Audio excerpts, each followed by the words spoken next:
Jesus is Lord. Ni mahanga koko. Ako na against.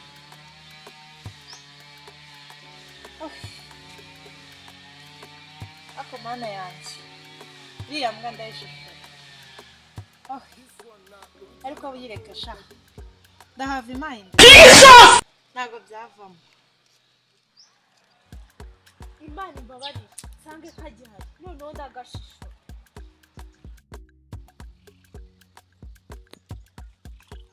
Kanya ugiye he? Ngiye hano hepfo kwa Rudomo. Ese kariho nari ngiye waretse tukajyana. Ugiye kumara iki? Ntago bikureba. Hatugenda.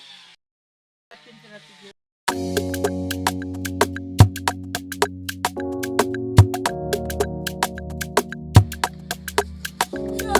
Apostle, we hear of this. Satani kwa jina la Yesu. Ariko se Rudomo ongere mwibayize kuva cyagihe nakandi kana urongera kwiyenyera Kuki turashize none.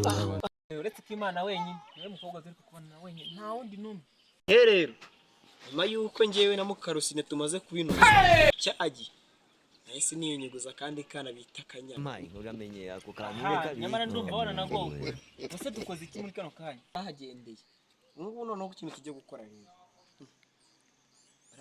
Apostle, we hear of this.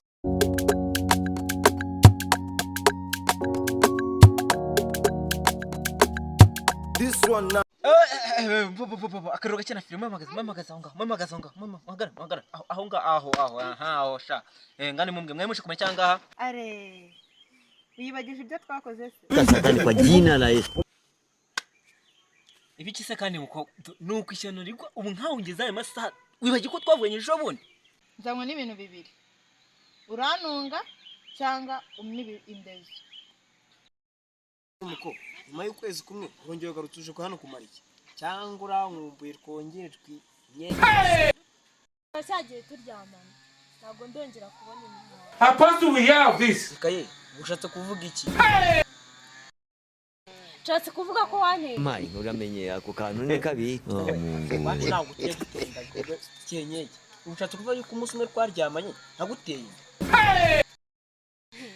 Ariko abahungu muri irengagiza. Wirengagije ko twabikoze nta kondomu dukoresheje se. Jesus is Lord. harya aho mbwira urifuza iki ngo nyiguhe akumvira ahangaha Ikintu nifuza. Urama amafaranga cyangwa se untunge nk'umugore wawe. Satani kwa jina la Yesu.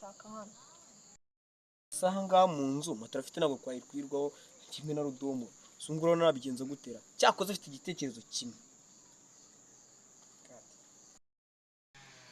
Ikihe gitekerezo se kandi? Igitekerezo. Menye ko nanjye waneye inda. Satani kwa jina la Yesu. harya u Rwanda rugiye imisozi ingahe yakubeshye ishuri batubwira ko ari igihumbi kubyo ngigihumbi bakugishije rero ongeraho n'ingi itatu ihagaze imbere yawe Shamuve muri iyo mikino yanyu. Ye? Bagiye se kandi?